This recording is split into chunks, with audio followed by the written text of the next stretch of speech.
Well, it's been a while. It was actually quite a fun story. I just recorded over 30 minutes of this price action review, and it happened to be that my screen was black. So, unfortunately, I'm kind of perfectionistic, so I am forced to make this video again, because otherwise I don't think I will catch any sleep. But, well, today is Monday, the 19th of May 2025. This is a price action review. I will be covering the NQ and have a small discussion about when to expect fair value gaps to remain unfilled. Have a look at the daily chart and let's have a look at it. We see that a market maker buy model is underway on the daily chart with the original consolidation defined by this specific high. Very clearly defined consolidation with my laptop lagging. With low resistant liquidity and signatures at the highs, very clear target. My bias is bullish. I am expecting NQ to take out this high and create a new all-time high in the upcoming, let's say, I think weeks. Upcoming weeks. I think days is too short, but we'll see, at least in the near future. So that's my target. Very, very beautiful market maker buy model on the daily chart, very clean. If we define swing gradients, if we grade it from the smart money reversal low up to the original consolidation high, see equilibrium being around here, consolidation taking place where we expect it to be at equilibrium. Second stage of reaccumulation right here. At the return to equilibrium, very textbook. Convergence with this inversion fair value gap, most obviously. Also this previous area of accumulation in the form of previous area of distribution in the form of this defines an inverse order block. And this is for my balance. Setting stage for stage 2 reaccumulation. What do we expect after stage 2 reaccumulation? Rapid repricement higher in this case. So we're now in 75% of the implied dealing range. And usually what happens around 75% is we see little retracements and generally no stop-ons. So I'm looking for a expansion higher towards this original consolidation high in the near future, upcoming days, upcoming weeks, at least in that direction to take out this high eventually. So the bias is bullish. Another characteristic of this market maker buy model in particular is that we have seen very little to none deep retracements on the buy side of the curve. So I'm not particularly keen to look for a sharper, deeper retracement with this fair value, for example. We also have very little, or basically no premium array that I expect the market to find significant resistance at in this consolidation.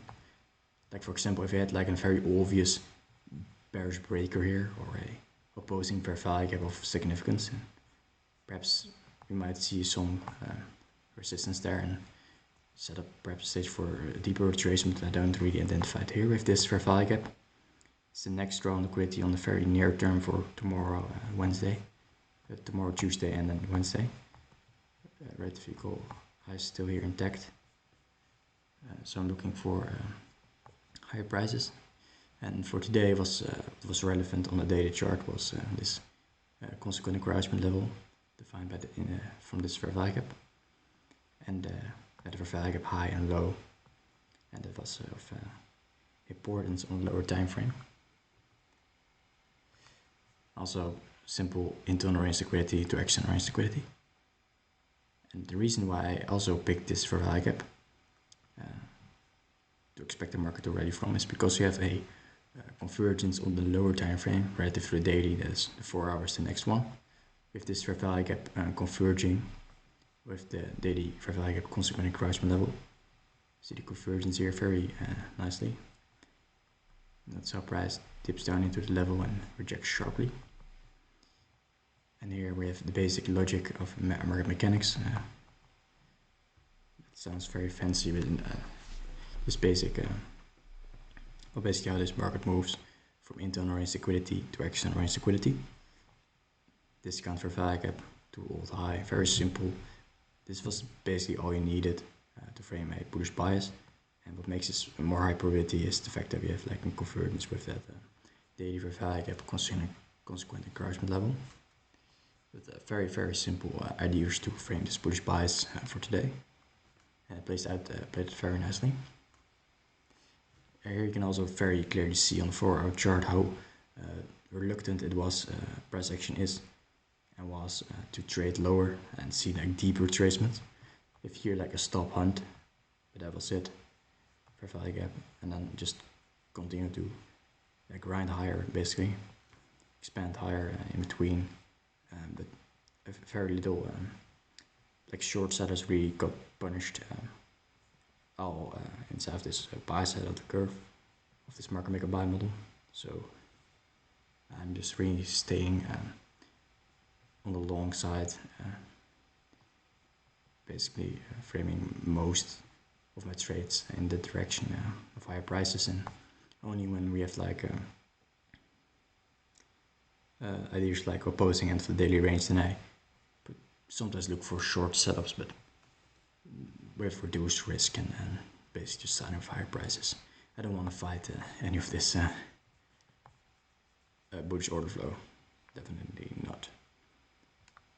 Especially when the bias is very clear on the daily chart. It's like very obvious daily market maker buy model being in a way. So I'm not trying to fight that. Hourly chart, very, very nice. How price respected this discount for value gap on the hourly chart, converging with that C level, the daily for value gap C, and it's like a refinement of that 4-hour for value gap, which was larger. So I generally just refine it on to the lower time frame to get like the very exact pinpoints where price will reverse from. So I'm always looking for convergences from higher time frame to lower time frame and trying to pair that up. Also pairing up lower time frame PD arrays with higher time frame levels, which we will look into, especially here. Look at that new week opening gap, this current new week opening gap, and how price utilizes that after initially finding resistance at that new week opening gap CE, then utilizing it as a discount array support to set up the stage for a run higher towards that, and eventually reaching for that daily of that 4-hour external range liquidity draw. Again, clean relative equal highs. Another reason why this discount for value gap was a high probability was because to set up a stage for a reversal was because it took out a level of sales liquidity in a very specific one. This is a old daily low. It took that out and then set up a stage for reversal. And you can already see the market maker buy model structure here, and it's even more clearly defined on the 15-minute chart, which, if I don't miss anything, will drop into now. Yes. Alright, I'm trying to keep it a little bit more concise since it's getting kind of late here and I've already done this. Let's see. I'm analyzing basically on spot, so sometimes I have to take like a few seconds to really nail down what I want to talk about. So yes, but I'm also, well, first of all, 15-minute market maker buy model very clearly defined here. And what I'm always looking for is low resistance to greater than signatures in the direction that I'm trading in. So in this case, we have a market maker buy model, entering buy side of the curve once the market reverses zero at that hourly daily convergence. I'm always looking for highs that are relatively equal and ideally have low resistance liquidity run signatures, meaning basically fill your swing ideas. So high, swing high, and then to the right of it a lower swing high, and well, we have another one here, a lower swing high to the right of it, very clearly defined. And what's the significance of this idea? Well, basically this is enticing, it's engineering the idea of retail resistance in this case. So retail traders, when they see the market create these swing highs and then the market consequently decline lower, it creates the idea of a strong resistance idea. So they tend to sell short, and for example here, when price is moving lower, sell short, stop loss above the most recent swing high. That creates a pool of buy side liquidity, and because the same ideas are here, swing high, seems like pretty good resistance, let's sell short here, stop loss above the high, and that creates just a large pool of liquidity. And it's especially a very easy low-hanging fruit target because it resides in discount of the Dino range defined by this swing low, swing high, Dino range. This is not even equilibrium. So if you're just really looking for a like hit and run idea, just trying to get a scalp, for example, then this is such an easy draw. Just buy side liquidity of like when bullish, buy side liquidity and discount is like a very easy draw. Like you don't even demand equilibrium, you can just expect like it to be reached, and I mean if you don't want to hold for any longer, then that's fine. There's very easy scalps you can find using the logic, and refers to like sales liquidity pools in premium when bearish. It's very simple to find trades like that on any time frame. So we see saw a consolidation take place prior to the 9:30 opening. After the spark market reversal take place here, you have the low risk buy here, and just consolidation taking place. Basically, time distortion is what it is, because the market was the algorithm was in a wait for the 9:30 opening. So this basically just you can filter the price action out here and just look at the main reference points, which is this fair value gap and the minute opening price, and just ignore everything in between. That's what I did. I just identified the price action like the algorithm entering time distortion. I just closed my charts and just went did something else and just waited for the 9:30 opening and see what was going on. Just saw price drop down back into that this fair value gap and then just expand higher. Notice how it just initially finds a resistance at the minute opening, but then after the 9:30 opening it just slams for higher, reaching up into new week opening gap.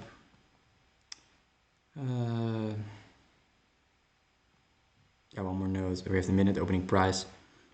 I was bullish, so I'm expecting the daily candle to be in an open low high close formation. So I'm looking for the manipulation below the minute opening. Ideally a sharp decline below the minute opening into a higher time frame discount array. That's what we see here. And then looking for that reversal to take place, and this create the low of the daily open low high close candle. That's my expectation then, and then I'm just looking for range expansion to come to fruition. So ideally the best buy is from here, but it's still fine if you buy inside of the range expansion, especially when the trial liquidity has not been reached yet. So you can see that the price reached up into that new week opening gap, and that is when I was expecting this fair value gap to remain unfilled. Let's have some water first.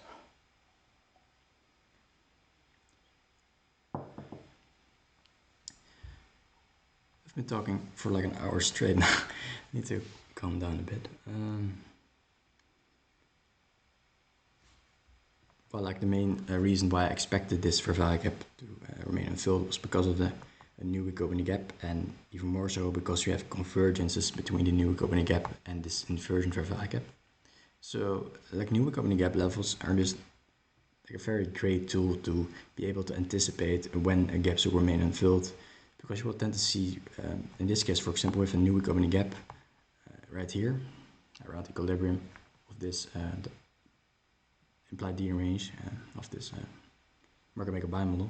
So from the reversal low, the target is the original consolidation high, and then above it the 4-hour buy-side liquidity pool or daily buy-side liquidity pool.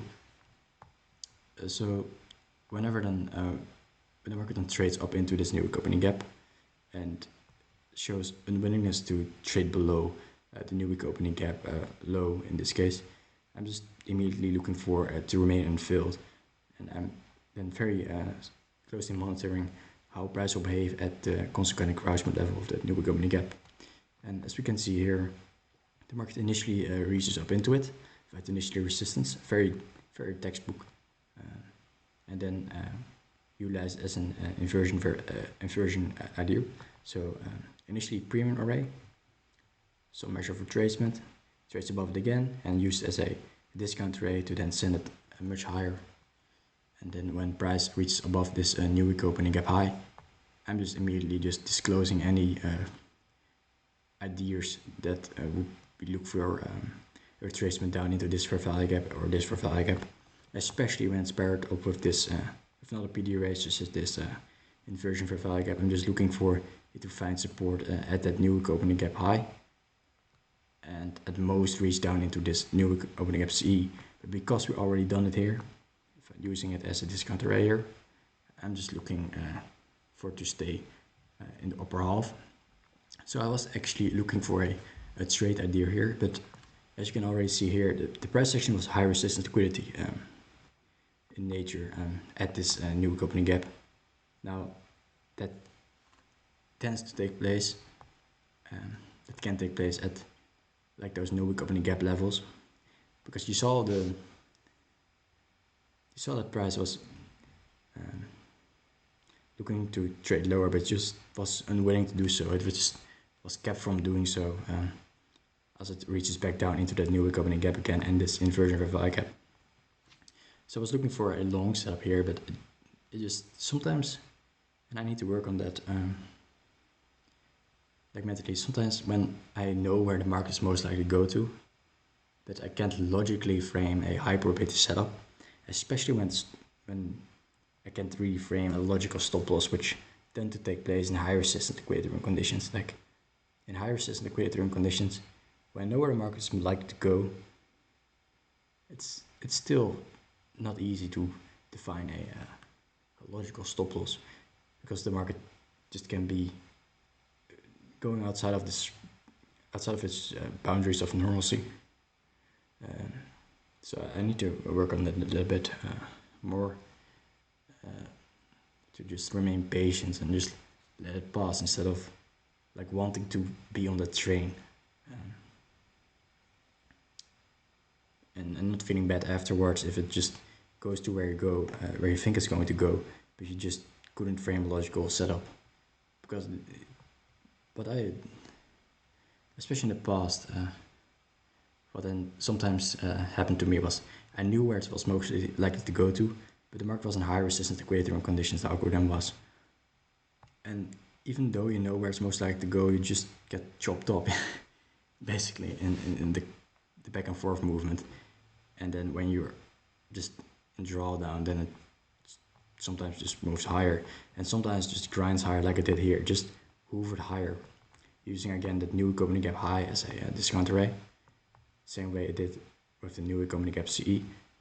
Notice how the bodies stay above it here, using it as a discount array, respecting it, and then moving higher to take out the original constellation high and higher time frame last liquidity draw. And then from the opposing end of the daily range, it's also a measure of very higher again here, but eventually closed near its high, like we expect the open low high close candle to do. But yeah, so why did I expect this fair value gap and this fair value gap remain unfilled.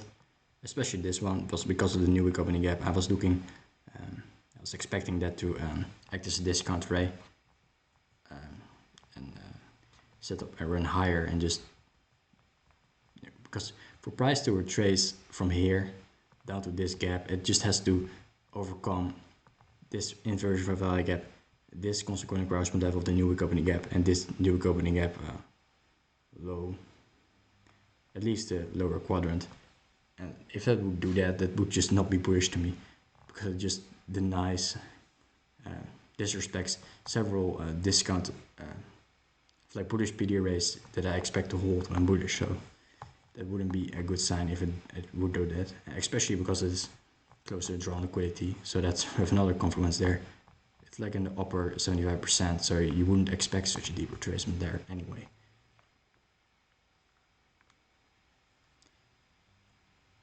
I feel like I missed something, but it's too late. 5-minute chart. You can see a little bit more details. It was just a very sharp rally from 9:30 opening, and after reaching for the new wick opening gap CE, you can see it was setting up stage for another rally, reaching for the new wick opening gap high, and then it just went into high resistance liquidity conditions and just like grinding higher, punishing any short sellers here, just moving higher, but not offering, like, at least according to my model, high probability long setups. It was just too high resistance to my liking. I don't like high resistance in any way, any form, but especially not when I just had it like, it's more like a consolidating manner, which was typical because you have a Monday with no news. So you can expect that type of price action and more. But like after that, immediately ready, it just went to high resistance liquidity conditions, just hovering higher, and I did not participate in any of this rally higher. I just tape read it, and then I closed for the day. We have an S&P here with IM. That was a very interesting thing to watch live. We had a pretty significant decoupling taking place here if I ended. Saw decline lower into some measure of fair value gap, if I remember. And ES, and especially in Q, were just unwilling to follow suit with IM, and just were kept inside of this consolidation, which also took place between the 10.50 and 11.10 macro, which that was the time that I was looking for a potential long setup, but because the macro did not offer anything and just remained in consolidation. That's also like a very telltale sign. When macros are in consolidation and when the algorithm doesn't spool to any liquidity or inefficiency during a macro, that's also very telling for consolidation price action, high resistance liquidity conditions. That's when I just move to the sideline and observe price action or do something else. And today was that case. And also in high resistance liquidity conditions, I trust SMT less, and especially with SMT with the IM. So I'm just not paying too much attention to SMT in those conditions, because they tend to be more, they just tend to be less trustworthy. So if I look for them, I look with ES and not IM.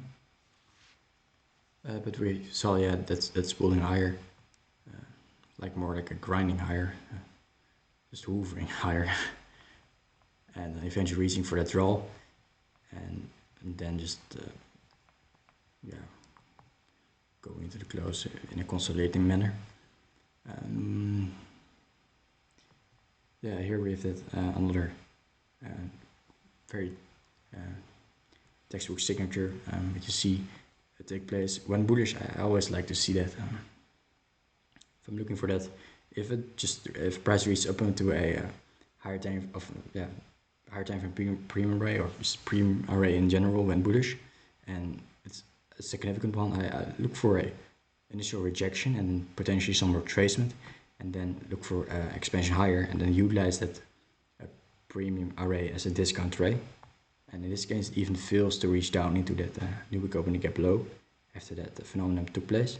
But it does do that thing here at CE. So initially reaching up into it, finding some measure of retracement, resistance, setting up a retracement to this fair value gap, and then utilizing that same premium array now as discount array, setting up the stage for a move higher. And like there's no wick opening gaps, and like higher time frame PD arrays in general, those specific levels, such as the high, the low, and the midpoint, but also the quadrants, so the 75% and the 25% level, or 0.25 and 0.75. They often set up a stage for high probability setups. You just look for convergence between those levels with a lower time frame PD arrays, such as this fair value gap here. So we have like the upper 75% converging with that fair value gap on the 5-minute chart. Upper 75%.